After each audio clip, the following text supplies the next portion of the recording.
বাংলাদেশের সবচেয়ে বড় মধ্যযুগীয় মসজিদ কোনটি? ক. ষাট গম্বুজ মসজিদ, খ. কুসুমবা মসজিদ, গ. বড় সোনা মসজিদ। সঠিক উত্তর ষাট গম্বুজ মসজিদ। কে ষাট গম্বুজ মসজিদ নির্মাণ করেন? ক. হযরত আমানত শাহ, খ. পীর জাহান আলী, গ. বায়েজিদ বোস্তামি। সঠিক উত্তর পীর জাহান আলী।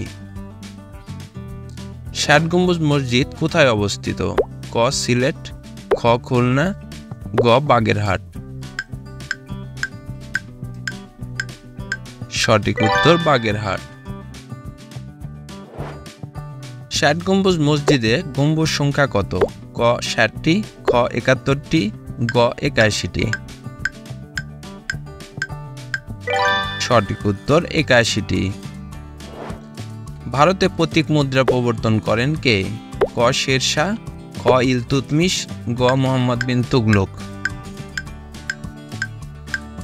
সঠিক উত্তর মুহাম্মদ বিন তুগলক।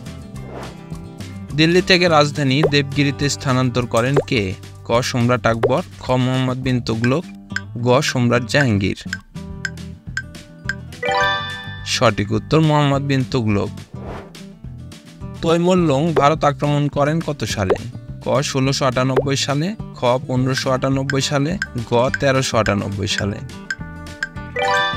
সঠিক উত্তর ১৩৯৮ সালে। ভারতের কোন যুদ্ধে প্রথম কামানের ব্যবহার হয়? ক. পানিপথের প্রথম যুদ্ধে, খ. পলাশীর যুদ্ধে, গ. চৌসারের যুদ্ধে। সঠিক উত্তর পানিপথের প্রথম যুদ্ধে। পানিপথের যুদ্ধ হয়েছিল কোন নদীর তীরে? ক. যমুনা, খ. মেঘনা, গ. গঙ্গা। সঠিক উত্তর যমুনা। পানিপথের দ্বিতীয় যুদ্ধ কোন সালে সংঘটিত হয়? ক. ১৫২৬ সালে, খ. ১৫৫৬ সালে, গ. ১৫২৫ সালে। সঠিক উত্তর ১৫৫৬ সালে। পানিপথের তৃতীয় যুদ্ধ কোন সালে সংঘটিত হয়? ক. ১৬২২ সালে, খ. ১৭৬১ সালে, গ. ১৭৬৫ সালে। সঠিক উত্তর ১৭৬১ সালে। কোন যুদ্ধের মাধ্যমে ভারতের মুঘল সাম্রাজ্যের পতন ঘটেছিল? ক. পানিপথের দ্বিতীয় যুদ্ধে, খ. পানিপথের প্রথম যুদ্ধে, গ. পানিপথের তৃতীয় যুদ্ধে। সঠিক উত্তর পানিপথের প্রথম যুদ্ধ। প্রথম পানিপথের যুদ্ধ কখন হয়? ক. ১৫৫৬ খ্রিস্টাব্দে, খ. ১৫২৬ খ্রিস্টাব্দে, গ. ১৬২১ খ্রিস্টাব্দে। সঠিক উত্তর ১৫২৬ খ্রিস্টাব্দে। তরাইনের দ্বিতীয় যুদ্ধে কে পরাজিত হন? ক. মুহাম্মদ ঘুরি, খ. জয়চন্দ্র, গ. পৃথ্বীরাজ। সঠিক উত্তর পৃথ্বীরাজ। বাবর দিল্লির সিংহাসন অধিকার করেন কত সালে? ক. ১৫২৬ সালে, খ. ১৫২৪ সালে, গ. ১৫২৮ সালে। সঠিক উত্তর ১৫২৬ সালে। ১৫২৬ খ্রিস্টাব্দে পানিপথের প্রথম যুদ্ধে বাবর কাকে পরাজিত করেন? ক. রানা প্রতাপ সিং, খ. শিবাজী, গ. ইব্রাহিম লোধি। সঠিক উত্তর ইব্রাহিম লোধি। কোন যুদ্ধে ইব্রাহিম লোধি বাবরের কাছে পরাজিত হয়?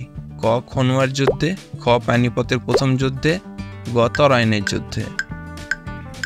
সঠিক উত্তর পানিপথের প্রথম যুদ্ধে। কোন যুদ্ধে আকবর দিল্লি জয় করেন? ক. পানিপথের দ্বিতীয় যুদ্ধে, খ. পানিপথের প্রথম যুদ্ধে, গ. খনুয়ার যুদ্ধে। সঠিক উত্তর পানিপথের দ্বিতীয় যুদ্ধে। পানিপথের তৃতীয় যুদ্ধ কোন সালে সংঘটিত হয়? ক. ১৫২৬ সালে, খ. ১৫৫৬ সালে, গ. ১৭৬১ সালে। সঠিক উত্তর ১৭৬১ সালে। মারাঠা শাসকের উপাধি ছিল? ক. রাজা, খ. পেশোয়া, গ. সম্রাট। সঠিক উত্তর পেশোয়া। ভিডিও ভালো লাগলে লাইক ও সাবস্ক্রাইব করবেন।